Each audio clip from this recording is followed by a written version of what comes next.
Good evening, sir. So, shall we start? All the aspirants have joined us. Many will join us too. I guess so, because it's going to be a long session. Okay, I've sir. tried to go through five case vignettes. I have not gone through the classical route about having everything as TF and everything because the amount of information is so vast that I think you will need to cover that first, and then only we can make some questions out of it. I've tried to Okay, sir. file in a case vignette in which there are five sub questions. Okay, sir. So, shall we start? Sure. Good evening, all the aspirants. Today's topic is organ donation and transplant. And the faculty that we have here is Dr. Nikhilesh Jain, sir. He is the Director and Operational Head, Department of Critical Care Services at CHL Hospital, Indore. Sir, you may continue. Thank you. Right. So we look at the first case. And I may be going slightly fast because we are supposed to cover five cases today. You've got a 54-year-old man, decompensated NASH cirrhosis, MELD score of 32, undergoes deceased donor orthotopic liver transplantation.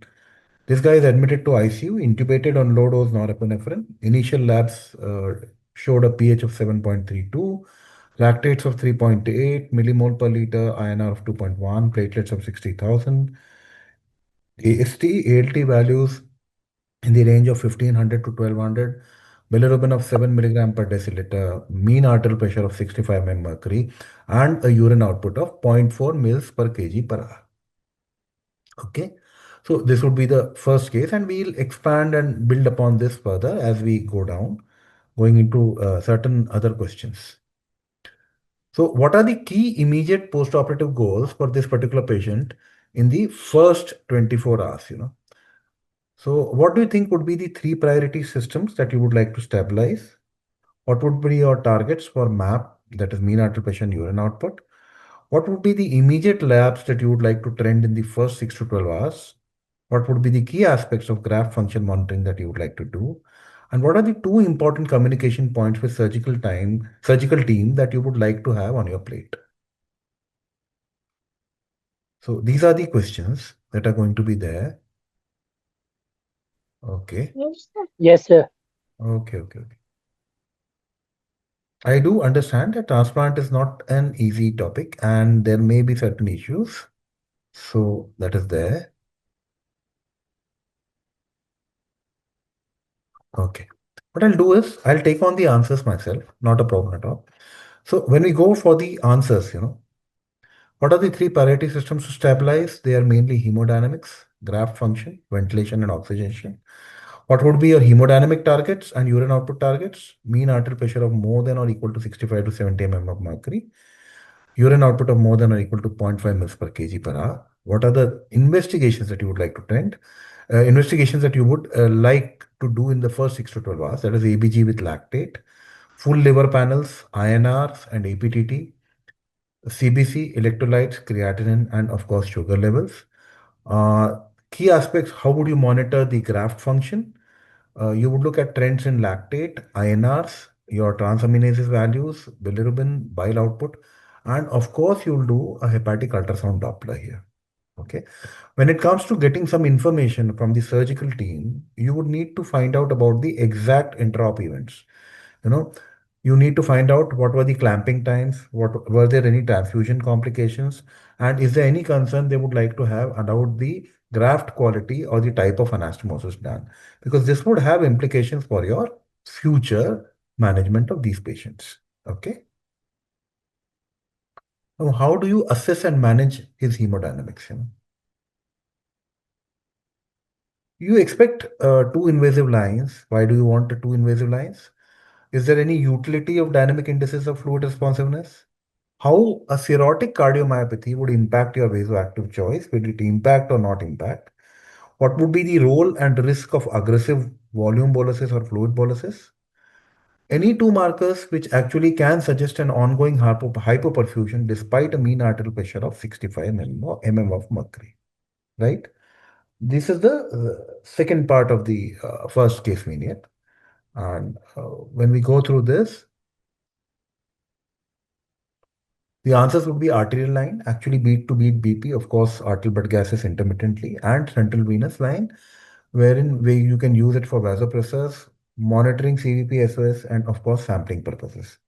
When it comes to dynamic indices, stroke volume variation or pulse pressure variation can actually guide the fluids.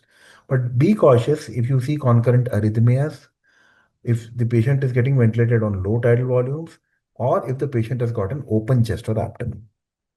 When it comes to cirrhotic cardiomyopathy, it has got a blunted inotropic response.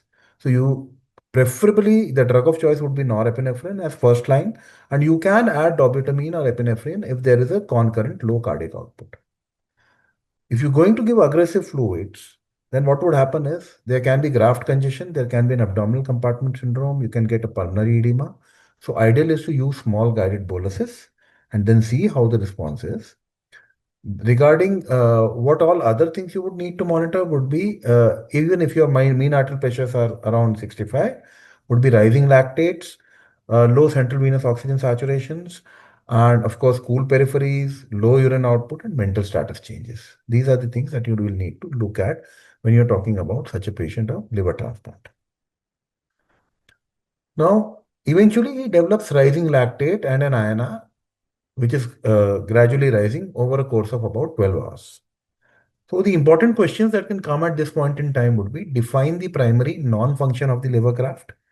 Can you tell us about two early clinical or lab features which suggest a primary non-functioning liver graft? You look at two vascular causes of acute graft dysfunction. What would be your first line imaging and key findings that you would like to confirm? And what are going to be your management principles if you are actually able to confirm your primary non-function of the liver graft? Okay. So going through this, it is basically irreversible graft failure within first week without technical cause, and it requires an urgent retransplant. Now, what would you look at? Two early clinical or lab features which will suggest you a primary non-functioning of the liver graft. So you would look at rising lactates, you would look at worsening coagulopathies, INR of more than 2.5. You would look at minimal bile outputs in these patients, patients going into encephalopathy, and of course, hemodynamic instability. The other complications that you would need to look out for would be hepatic artery thrombosis and portal vein thrombosis. When it comes to first line imaging and key finding that you would be trying to find out would be on a Doppler ultrasound. You would try to look for absent or abnormal hepatic artery or a portal vein flow.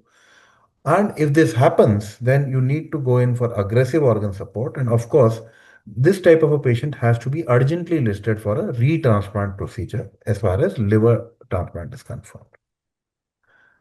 What about nutrition and metabolic care in the first 48 to 72 hours? What should be your timing of initiation of nutrition? What would be the preferred initial route if gut is functional? What would be the two key metabolic issues that you would like to monitor? What would be your strategy for glycemic control? And two reasons why early post liver transplant actually overfeeding would be harmful. So, going into the answers, you start your feeding within 24 to 48 hours if your patient is hemodynamically stable.